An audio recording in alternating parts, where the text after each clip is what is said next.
所以我们分析了这个情况之后呢，就知道为什么在阿富汗新政权成立以后，访问阿富汗的这个高级代表团不是其他国家，而是卡塔尔。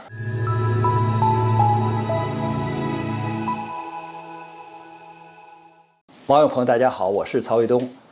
最近呢，这个阿富汗局势虽然还没有稳定下来，但毕竟阿富汗的塔利班政权呢已经宣布了临时政府的组成。而我们看到，当这个临时政府一组成以后第一个访问阿富汗的这个高级代表团是来自卡塔尔，是卡塔尔的副首相兼这个还有外交大臣这些人。大家说为什么这个？阿富汗的局势不稳定的情况下，塔利班这个新的政府刚成立的情况，是卡塔尔组织了一个高级代表团来访问呢？因为这里边有3个原因。第一个原因就是国与国的关系。你想这个卡塔尔和阿富汗他们的宗教信仰是一致的呀，伊斯兰呢，因为这个塔利班成立的政府叫伊斯兰联合酋长国呀，所以从这个宗教信仰还有这个国家的这个意识形态方面来讲，阿富汗和卡塔尔这个是一致的吧？所以国与国之间有了一个比较良好的关系。那么第二点就是这个国际间的关系因为从这个阿富汗这个新成立的这个政府而言就塔利班这个新成立的政府而言，它是在美国撤军之后成立的这么一个政府，美国对他可是制裁的呀，把他的这个经济财产大部分的这个美元还冻结着就是想从经济上压垮他让他产生内乱。那么这样的话呢，如果卡塔尔没有和美国进行协商，他就去访问这个阿富汗，他就去支持阿富汗，或者是做相应的这些工作，那恐怕是不行的。所以我们注意到，卡塔尔的代表团在去阿富汗之前，实际上是和美国进行了2+2的会谈，同时也有官员访问了俄罗斯。在这样的背景下才去访问的阿富汗。所以我们知道，在这个国与国的关系上，实际上美国对这个卡塔尔派出代表团是认可的。那么第3点就是这个代表团要干什么？实际上这个代表团呢，里边既有就是帮助阿富汗就是塔利班政权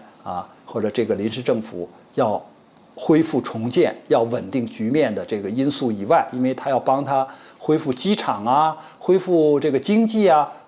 包括这个有一些现在它的粮食很短缺失业率很高阿富汗大概38%的这个失业率和缺粮也缺1/3所以这些问题它需要得到外界的援助不然的话它的经济很成问题。再有一个，美国和西方国家现在在阿富汗的这个事情并没有办完呢。你比如说美国人或者是西方的就是比如说北约国家的这些人员可能已经撤离了，但是他们当初可是答应很多阿富汗人也要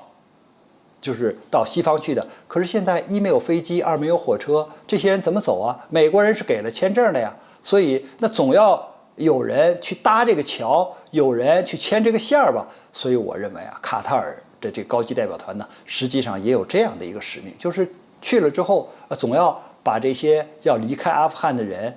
要把他想办法送出去吧，就是比如说搞包机也好，或者是搞包车也好，或者是拿卡塔尔当桥梁、当中转站也好，总要把这些问题解决了吧。所以呢，卡塔尔他又肩负了这样的一个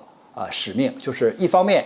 他要做的事情有利于阿富汗的重建和经济上的恢复同时呢，他还要就是对这个西方国家，特别是美国还有像英国这些国家他的一些人员，或者是说阿富汗的人员要进入这些国家他要成为一个中转站，就这些人先到卡塔尔，然后再从卡塔尔转到美国或者转到西方的国家，他可能还要行使这样一个任务。所以我们分析了这个情况之后呢，就知道为什么在阿富汗新政权成立以后，访问阿富汗的这个高级代表团不是其他国家，而是卡塔尔。关于这个话题呢，我们今天就聊到这儿，感谢大家关注本栏目，我们下期节目再见。